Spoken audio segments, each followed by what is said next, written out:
Prajwal pen drive ಪ್ರಕರಣದಲ್ಲಿ ಆರೋಪಿ ಪ್ರಜ್ವಲ್ ಎಲ್ಲಿದ್ದಾರೆ ಅನ್ನೋದರ ಸುಳಿವಿಲ್ಲ. ಮಗದೊಂದು ಕಡೆ ಅದೇ ಪೆನ್ ಡ್ರೈವ್ ಹಂಚಿಕೆಗೆ ಸಂಬಂಧಪಟ್ಟಂತೆ ಅಪ್ಡೇಟ್ ನೋಡೋದಾದ್ರೆ ಮೇಜರ್ ಅಪ್ಡೇಟ್ ಅನ್ನ ಪಡೆದುಕೊಳ್ತಾ ಇದೆ. ಸುಮಾರು 18 ಕಡೆ ಎಸ್ಐಟಿ ರೈಡ್ ಮಾಡಿ ಇದೀಗ pen drive, hard disk, computer ಅನ್ನು ವಶಪಡಿಸಿಕೊಂಡಿದ್ದಾರೆ.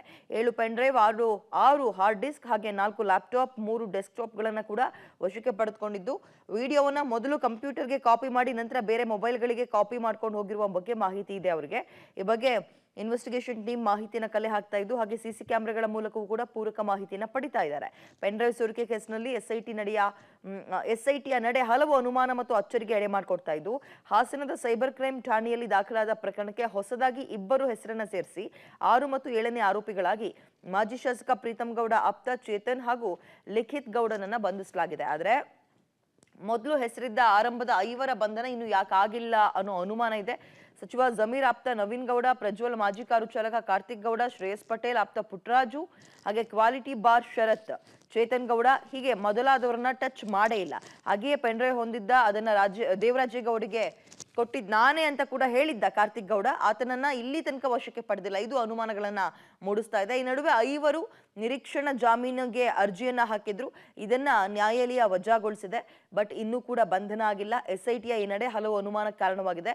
ಸಾರ್ವಜನಿಕ ವಲಯದಲ್ಲೂ ಕೂಡ ಇದು ಚರ್ಚೆಗೆ ಗ್ರಾಸವಾಗ್ತಾ ಇದೆ. ಪೆನ್ ಡ್ರೈವ್ ಕೇಸ್ ಫೈಲ್ ನಲ್ಲಿ ಅದರಲ್ಲೂ ಲೀಕ್ ಆದಂತಹ ಪ್ರಕರಣಕ್ಕೆ ಸಂಬಂಧಪಟ್ಟಂತೆ ಆರೋಪಿ ನಂಬರ್ 1 ಕಾರ್ತಿಕ್ ಗೌಡ ಪ್ರಜ್ವಲ್ ಅವರ ಮಾಜಿ ಕಾರು ಚಾಲಕ ಒಂದು ಸಲ ವಿಚಾರಣೆಯನ್ನ ಎದುರಿಸಿದ್ರು. ಅದಾದ್ಮೇಲೆ ಎಲ್ಲಿದ್ದಾರೆ ಅನ್ನೋದ್ರ ಬಗ್ಗೆ ಸುಳಿವಿಲ್ಲ, ನಾಪತ್ತೆಯಾಗಿದ್ದಾರೆ. ಅದೇ ರೀತಿಯಾಗಿ ಆರೋಪಿ ನಂಬರ್ 2 ಪುಟ್ಟರಾಜು, ಶ್ರೇಯಸ್ ಪಟೇಲ್ ಅವರ ಆಪ್ತ, ಅಂದ್ರೆ ಹಾಸನದ ಶಾಸಕರಾಗಿರೋ ಶ್ರೇಯಸ್ ಪಟೇಲ್ ಅವರ ಆಪ್ತನ ಹೆಸರು ಕೂಡ ಕೇಳಿ ಬರ್ತಾ ಇದೆ. ಆತನ ಸುಳಿವು ಕೂಡ ಇಲ್ಲ ಮತ್ತು ಯಾಕೆ ನೋಟಿಸ್ ಕೊಟ್ಟಿಲ್ಲ, ಯಾಕೆ ಆತನನ್ನ ಅರೆಸ್ಟ್ ಮಾಡಿಲ್ಲ ಅನ್ನೋದು ಮಾಹಿತಿ ಇಲ್ಲ. ಆತ ಕೂಡ ನಾಪತ್ತೆ. ಆರೋಪಿ ನಂಬರ್ 3 ನವೀನ್ ಗೌಡ, ಈತ ಕಾಂಗ್ರೆಸ್ನ ಕಾರ್ಯಕರ್ತ, ಈತ ಕೂಡ ನಾಪತ್ತೆ. ಈತನ ಹೆಸರು ಆರಂಭದಿಂದಲೂ ಕೇಳಿ ಬಂತು. ಜಮೀರ್ ಅವರ ಆಪ್ತ ಅಂತ ಕೂಡ ಕೇಳಿ ಬಂತು. ಇಲ್ಲಿ ತನಕ ಈತನ ಒಂದು ವಶಕ್ಕೆ ಯಾಕೆ ಪಡೆದುಕೊಂಡಿಲ್ಲ, ವಿಚಾರಣೆಯನ್ನ ಯಾಕೆ ಮಾಡ್ತಿಲ್ಲ ಅನ್ನುವ ಅನುಮಾನ ಕೂಡ ಕಾಡ್ತಾ ಇದೆ. ಆರೋಪಿ ನಂಬರ್ 4 ಚೇತನ್ ಗೌಡ, ಈತನೂ ಕೂಡ ಕಾಂಗ್ರೆಸ್ ಕಾರ್ಯಕರ್ತನೇ. ಈತನೂ ಇಲ್ಲಿ ತನಕ ಎಲ್ಲಿದ್ದಾನೆ ಅನ್ನೋದ್ರ ಬಗ್ಗೆ ಸುಳಿವಿಲ್ಲ, ನಾಪತ್ತೆ. ಆರೋಪಿ ನಂಬರ್ 5 ಕ್ವಾಲಿಟಿ ಬಾರ್ ಶರತ್ ಅಂತ, ಪ್ರೀತಮ್ ಗೌಡ್ರ ಅತ್ಯಾಪ್ತ, ಇವರು ಕೂಡ ಕಾಣಿಸ್ತಾ ಇಲ್ಲ, ನಾಪತ್ತೆ. ಆರೋಪಿ ನಂಬರ್ 6 ಚೇತನ್, ಪ್ರೀತಮ್ ಕಚೇರಿಯ ಸಿಬ್ಬಂದಿ, ಆಲ್ರೆಡಿ ಅರೆಸ್ಟ್ ಆಗಿದ್ದಾರೆ. ಈತನ ಜೊತೆ ಮತ್ತೊಬ್ಬ ಈತನ ಸ್ನೇಹಿತ ಲಿಖಿತ್ ಅಂತ, ಈತ ಕೂಡ ಪ್ರೀತಮ್ ಗೌಡ್ರ ಆಪ್ತ ಅಂತ ಗುರುತಿಸಿಕೊಂಡಿರುವಂತಹ ವ್ಯಕ್ತಿ, ಆತ ಕೂಡ ಅರೆಸ್ಟ್ ಆಗಿದ್ದಾನೆ. ಸೊ ಇಲ್ಲಿ ತನಕ ಬಂದು ನಿಂತಿದೆ ಈ ಪ್ರಕರಣ. 2 ಮಾತ್ರ ಸಿಕ್ಕಿದ್ದಾರೆ.